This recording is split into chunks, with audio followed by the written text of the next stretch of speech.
Diz assim a palavra do Senhor: mas o que foi semeado em boa terra é o que ouve e compreende a palavra, e dá fruto, e um fruto produz 100, o outro 60, e outro 30.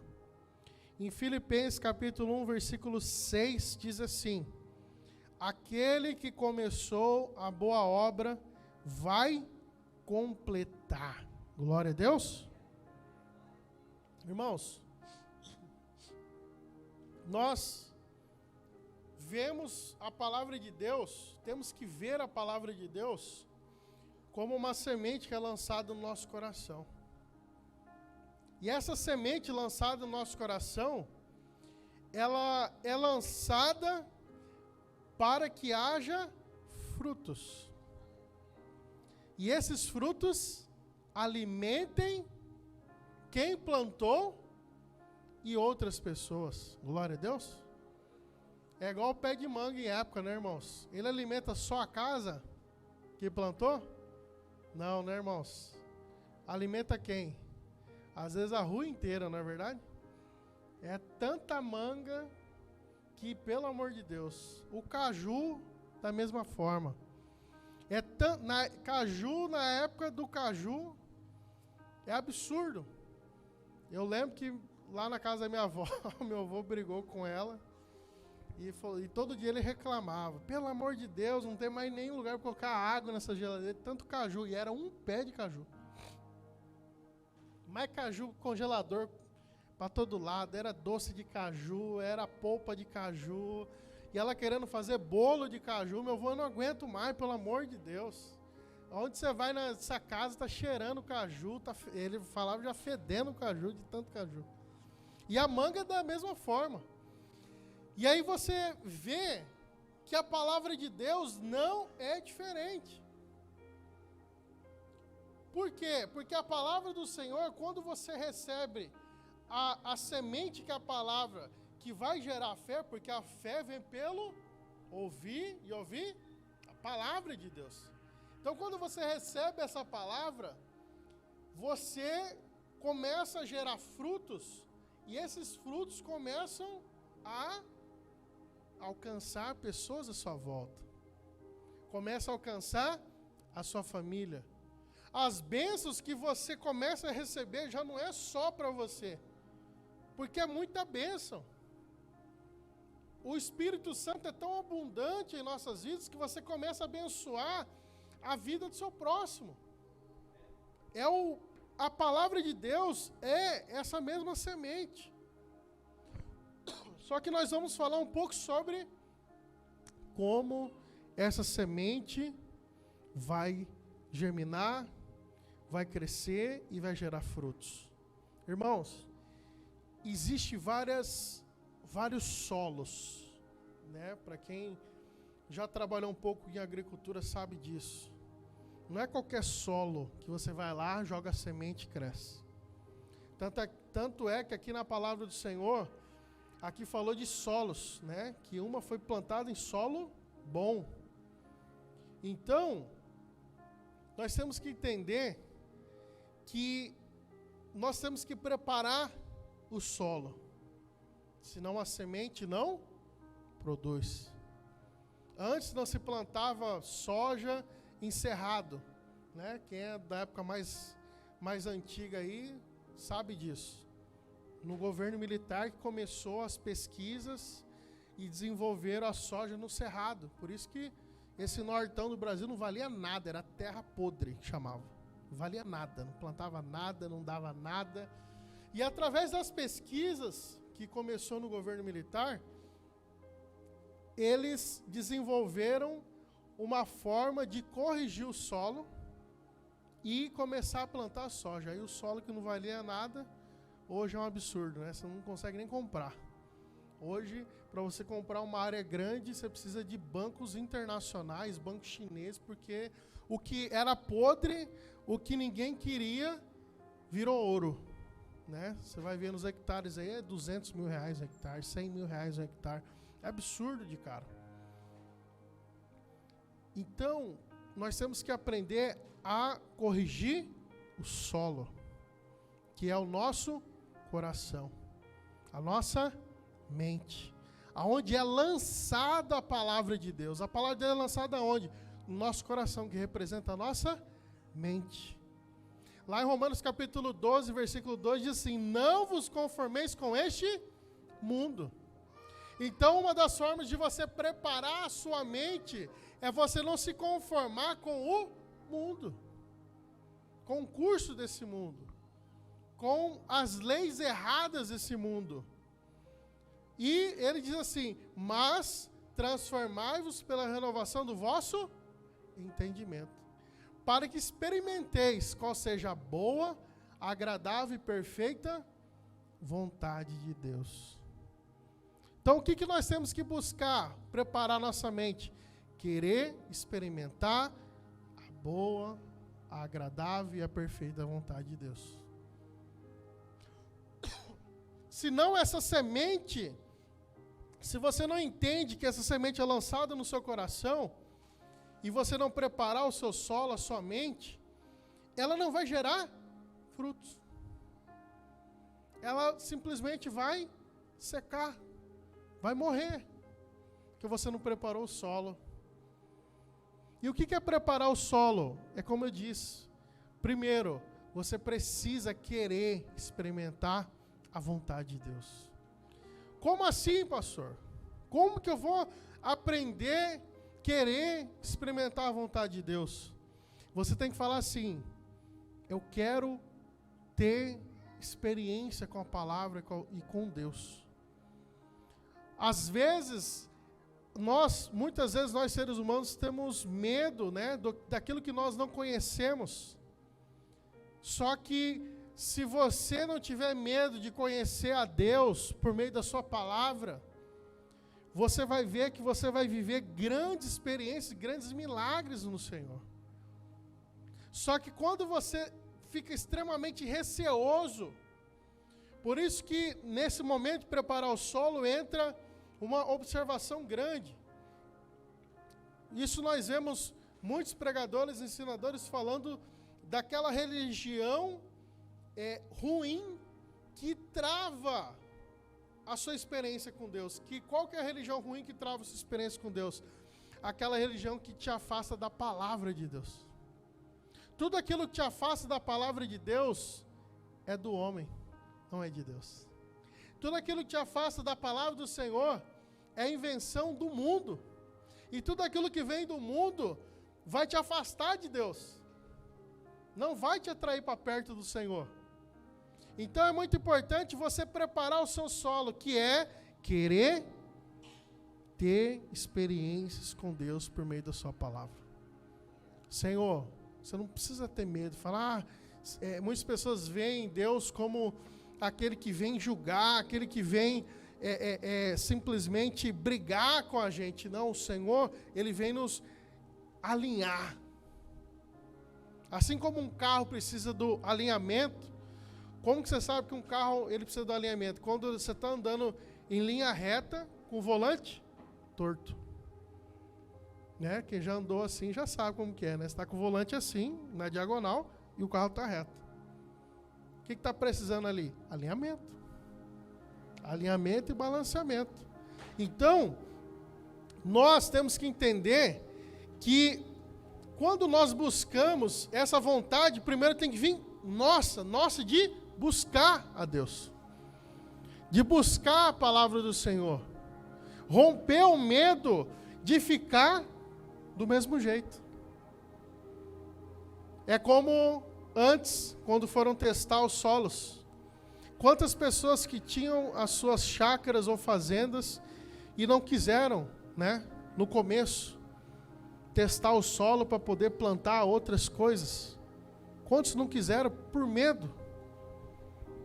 E aí eu falo para você, quando você precisa romper o medo que te atrapalha a crescer.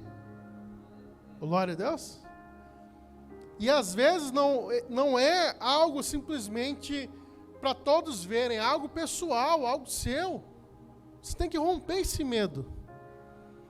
Você tem que entender que as pessoas muitas vezes têm um medo de falhar desnecessário. Ah, mas se eu fizer isso, e se não der certo? Mas se eu fizer aquilo, e se não der certo? Você tem que tomar cuidado com isso. O que você vai fazer? Você tem que avaliar os riscos disso. E o principal, você tem que primeiro mudar você, antes de querer mudar as coisas à sua volta. Porque se você muda primeiro você, o seu coração, isso já te traz segurança para você devagarzinho ir mudando as coisas à sua volta. E nesse solo que nós vemos que nós podemos corrigir, nós temos que entender também que o tempo, o clima, ele pode te atrapalhar. Às vezes as pessoas, elas são levadas pelo clima, pelo tempo. E você não pode ser levado pelo clima e pelo tempo. Muitas pessoas esperam o tempo bom. Muitas pessoas esperam o tempo perfeito. Muitas pessoas querem o momento exato da chuva, o momento exato do sol, o momento exato da seca, o momento exato de plantar e o momento exato de colher. Era tudo mais fácil se nós soubéssemos isso, né, irmãos? Mas aí diferencia os que têm fé dos que não têm fé. Que se nós soubéssemos todos os tempos, por isso muitas pessoas, elas incorrem em muito erro na vida cristã dela, quando ela quer simplesmente saber o futuro. Tudo que ela vai fazer, ela quer saber, Deus, o que eu vou fazer amanhã? Deus, o que eu vou fazer semana que vem? Deus, o que eu vou fazer mês que vem? Fica tudo mais fácil se Deus já falasse pra gente, né? Só que aí diferencia aqueles que têm fé dos que não têm. Para todos que plantam, hoje você pega aí grandes produtores de tudo, né? De girassol, de trigo, de café. Eles têm campos de pesquisas gigantescos. E sabe qual que é a margem de erro? Gigantesca também. Mesmo pagando caro. Eu conheci um que ele andava do lado de um, eu acho que é climatologista, se eu não me engano, o nome. Ele andava do lado de um climatologista. Só que a margem de erro é grande. Só que ele estava acostumado com a margem de erro. Ele falou, pode não vir em uma semana, mas a chuva vem. O sol pode não vir em um dia, mas talvez no segundo ou no terceiro ele vem. O que nós temos que entender? Que se você esperar o momento certo de você crescer, de você fazer a obra do Senhor, de você produzir, gerar frutos, seja na igreja, seja na sua vida profissional, seja na sua vida familiar, se você não entender e esperar o clima perfeito, você nunca vai gerar fruto. Nunca. Nunca. Qual que é o momento, pastor? O momento é agora. Qual que é o momento? Agora. Qual que é o momento de você interceder pela sua família? Agora. Qual que é o momento de você começar a buscar a palavra de Deus? Agora. Só que nós colocamos tantos empecilhos na nossa vida. Ah, eu vou ler a Bíblia. Não, para eu ler a Bíblia eu preciso pegar um livro tal, eu preciso estar com a luz, tem que ser amarela, não pode ser a branca, porque senão dói meu olho, porque eu tenho que estar no quarto sem meu filho, sem minha esposa, não, porque eu tenho que estar às 6 horas da tarde, porque 6h30 eu já não consigo mais ler, porque eu tenho... Você vai colocando tanta coisa. Aí entra aquela religião, que é o ritual excessivo de você buscar Deus. É tanta coisa que você coloca que você já não faz. É tanto clima bom que você espera que você não vai fazer. Você saber que toda plantação que se faz sempre tem perca de semente? De 100% é impossível dar a 100. É impossível. Você já calcula a perca. Aí você vê os grandes. Nossa, essa pessoa é grande, faz isso. Ela vai lá, ela já calcula a perca. E todo grande começou? Como? Pequeno. Ah, mas teve não sei quem. Aí a pessoa vai se amarrando às situações, né? Mas teve tal pessoa que foi financiada não sei por quem, que tem tal pessoa que teve uma herança, porque beleza, mas joga a maioria. Mais de 90% não nasceu em berço de ouro. Ele foi ralar. Tomou na cara várias vezes. Quando eu falo de vida financeira, isso é a mesma coisa da vida espiritual. Você vai buscar, você vai conseguir fazer tudo perfeito? Não, mas faça. Se esforce. Porque é fazendo que você aprende. Como que você vai aprender a evangelizar? Evangelizando. Eu posso te dar uma teoria aqui de uma semana ensinando você a evangelizar. Quando você for lá, mas pastor, é diferente do que você falou, né? É assim, eu lembrei, mas na hora de fazer parece que as coisas não encaixam muito bem, porque você tem que ir lá fazer. Prova de moto, carro, você vai lá, faz uma semana de teoria, chega na prática e fala, meu Deus do céu. Quem já não teve a prática, já falei com várias pessoas que só fez a aula na autoescola. Ele faz uma semana de aula. Na hora que ele vai para a prática, fala, meu Deus, parece que é diferente, mas não é. Não é que a prática é diferente da teoria. É igual. Só que a diferença é que você tem que viver. As coisas só se assimilam na sua mente quando você faz. Ela só encaixa aquela teoria de falar assim, na hora de tirar o pé da embreagem, antes de terminar, você já vai sair com o carro. E você vai pisar no acelerador. Já está ali. Aí fala, aí, plum, fogou. Mas o que é esse antes? É 70%? Ou você tira 50% da embreagem e aperta 10% do acelerador? Você pode pegar toda essa teoria. É certa, mas você precisa viver ela.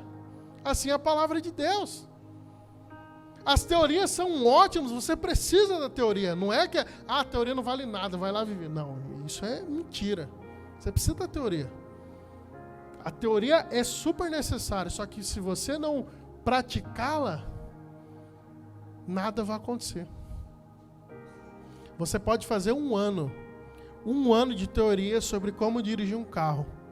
Se você não tentar, não afogar o carro, ou não acelerar demais, não cantar uns pneus, o que vai acontecer?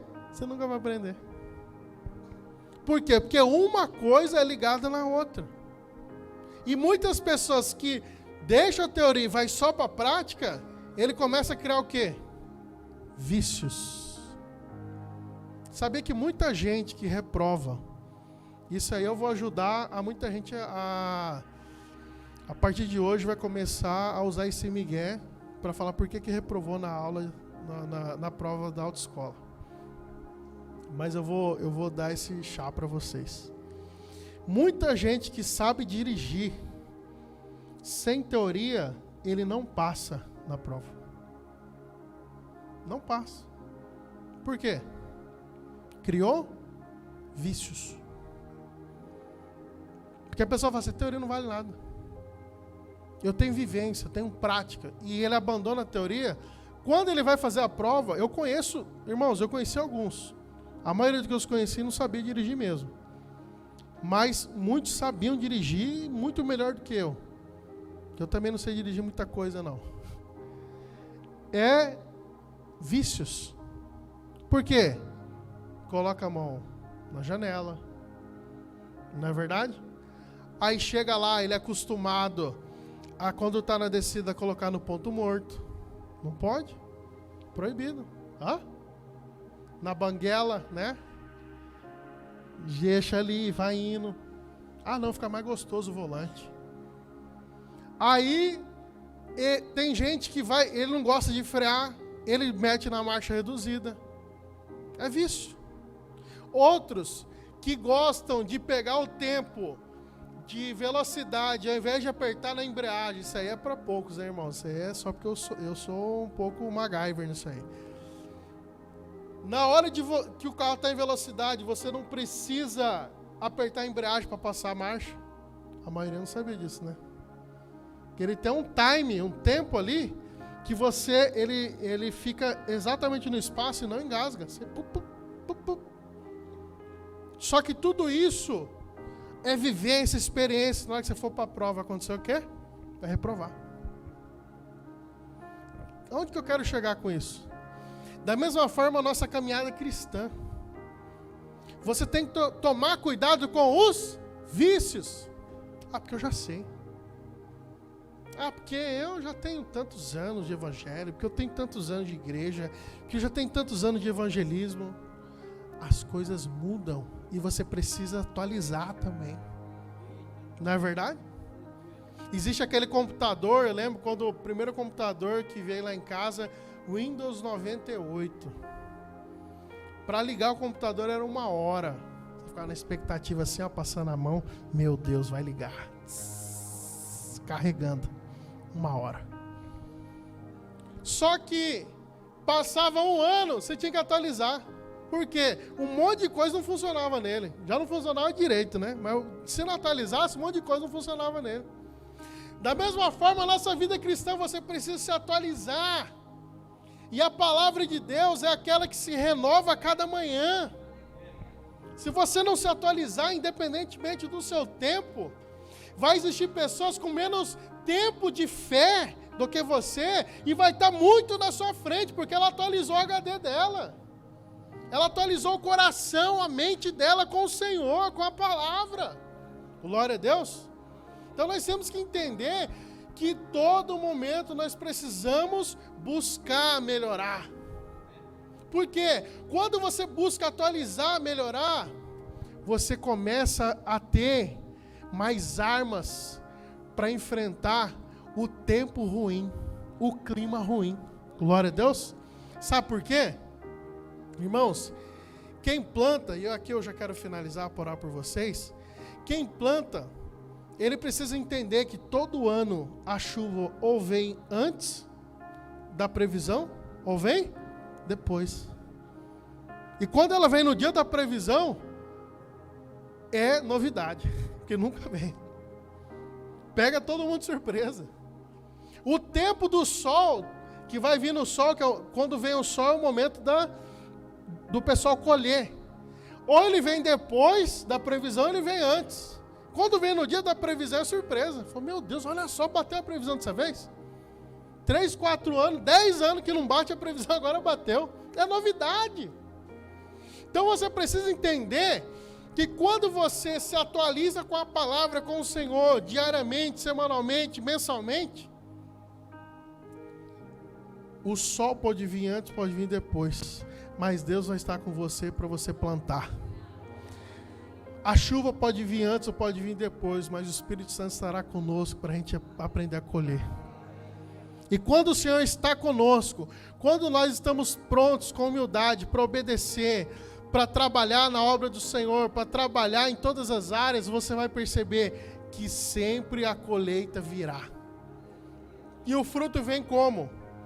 30, 60 e 100. O que quer dizer isso? Muito mais do que aquilo que eu e você merece. Glória a Deus. Porque aí, quando você busca o Senhor, aí entra a misericórdia do Senhor sobre as nossas vidas. A graça dele que vem fazer a gente produzir um valor X, mas na hora de colher, a gente vai colher muito mais. Em paz, alegria, fé e milagres na nossa vida. Glória a Deus.